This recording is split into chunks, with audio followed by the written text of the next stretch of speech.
Ivan Papaletti is a human performance specialist with the U.S. Forest Service. He is a longtime lead plane pilot with a strong background in accident investigation, both on the aviation side and the ground firefighter side. Ivan describes what he calls the gap. The gap is a comparison between how work is designed or structured from a management perspective, like the IRPG and Fireline Handbook, for example, compared to how the work is actually performed by firefighters on the ground in the thick of action.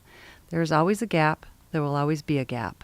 He identifies this gap as an obstacle in communicating with firefighters about their experiences that led to unfavorable outcomes. In this module, we'll discuss some of the reasons why this creates problems from an accident prevention side and the steps that are being taken to promote discussion between fire safety managers and operational firefighters. What is an accident? An accident is an unforeseen and unplanned event or circumstance. If we're looking at something that was not planned and not intended, why do we do accident investigation?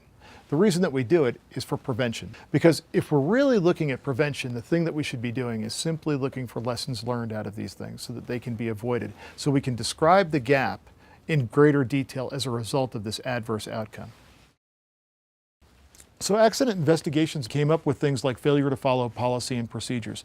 And in the Dude Fire, we came up with failure to follow the 10 standard firefighting orders, and that became the groundwork for us to take a look at our accidents in terms of the 10 standard firefighting orders. So what we ended up with was a blame and train cycle. This situation then identified human error as the cause of the accident, and individuals were either counseled or disciplined. This led to less trust and less communication. The gap between management and firefighters was widening, and the problems or conditions that supported the accident were still there. We can go back in and we can make a story out of what happened that makes complete sense. And sadly, in human-related and human performance-related adverse outcomes or accidents, sometimes it doesn't make sense. It takes courage to talk about an accident that may be perceived as a mistake. A prideful culture doesn't take lightly what may be viewed as an embarrassing situation, especially in fire culture. But steps are being taken to develop systems that reward firefighters who tell their story. Fire leadership training emphasizes sharing experiences and as a way to improve decision-making, improve overall performance, and break down this communication gap. We can observe things in a mechanical sense. We can take things to the laboratory and we can dissect them and take them down to their lowest component. But as we start to do this with human judgment, it becomes more and more difficult. We can't really break human judgment down into component parts because no two people fail at exactly the same point.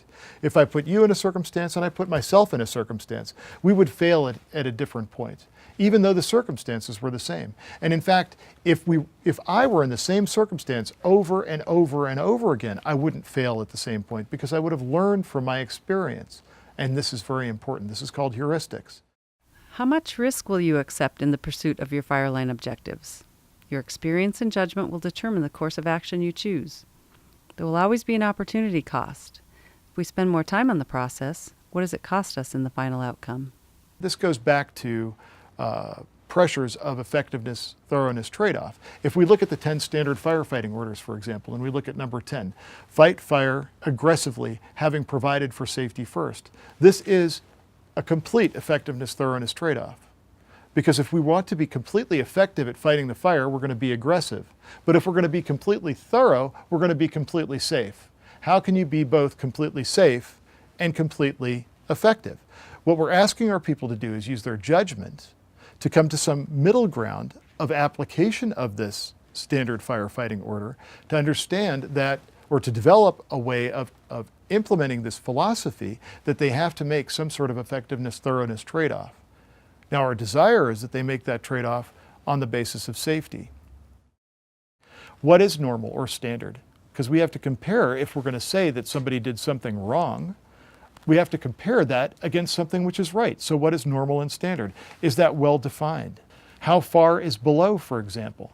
And was the rule clear or conflicted is where we really should be going. Most of these things avoid the question of why did these actions or these decisions make sense to the individual at the time. How many people think that Sully Sullenberg, the pilot of the airplane that crashed on the Hudson, was a hero? Most people feel that he was a hero. But let me submit something to you. If he had done exactly the same thing and there had been a rogue wave, a helicopter that took off from the helispot that's right near where he landed. There had been a ferry that went across the Hudson River that he impacted. If that had happened, he would be considered a villain for doing exactly the same thing that he did, for which he's now considered to be a hero. That's categorically unfair. It's unfair to vilify people, and it's unfair to prop them up as heroes. And if you listen to the speeches that Sullenberg is doing now, he doesn't claim to be a hero. He claims to be a pilot who is doing his job, doing the best that he could with a bad situation. The truth is that people create safety in a very unsafe world. That people, through naturalistic decision-making, through heuristics, through taking action when they perceive that they're going down a dangerous path, they actually create safety. It's not that the world is safe and there's a bad person doing a bad thing, we pluck them out, put a good person in. The truth is, the world is unsafe, and the people within our world create safety. So this kind of brings this to a different perspective. The systems view starts to take a more holistic approach to the entire accident scenario. And instead of focusing so much on what happened, it tries to understand why it happened. So instead of looking at things in terms of error, it looks at things instead in terms of what conditions supported error. And James Reason said that you cannot change the human condition, but you can change the conditions under which humans work. And this should be our goal.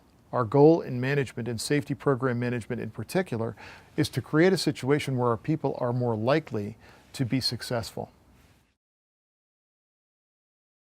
For individuals that are involved in circumstances, in operations, they have many dimensions of information that they're being bombarded with from many, many directions. They have to take this stimulus and process this stimulus and make decisions. These decisions result in courses of action. As each one of these decisions is made, the individual does not know the outcome. And it's very much like being in a tunnel. And most of the time, the tunnel ends up with a successful outcome. In fact, in our firefighting operations, about 98% of the time, we end up with a completely successful outcome. So the individual has an expectation as they're going through this maze or this tunnel that the outcome is going to be successful. In the 2% where we have problems, the accident investigators generally come back in and they look at that tunnel with very great clarity of hindsight.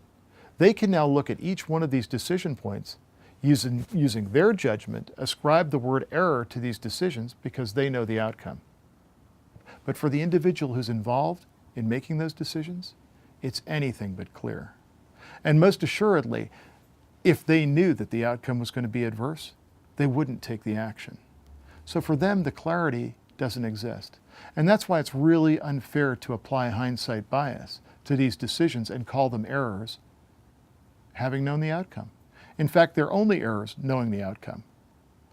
And the more complex a situation is, the more error likely that situation becomes. The greater the possibilities are of having an error by adding more complexity. So there's a problem to this approach to the model. The other thing that can happen as a result of this linearity is that there's a lack of understanding of the 98% of the time that things are successful.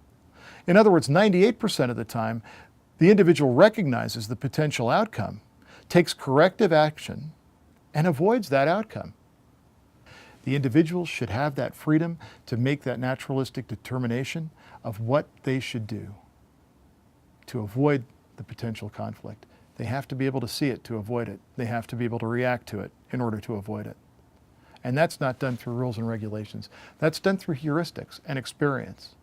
And that's why we're 98% effective.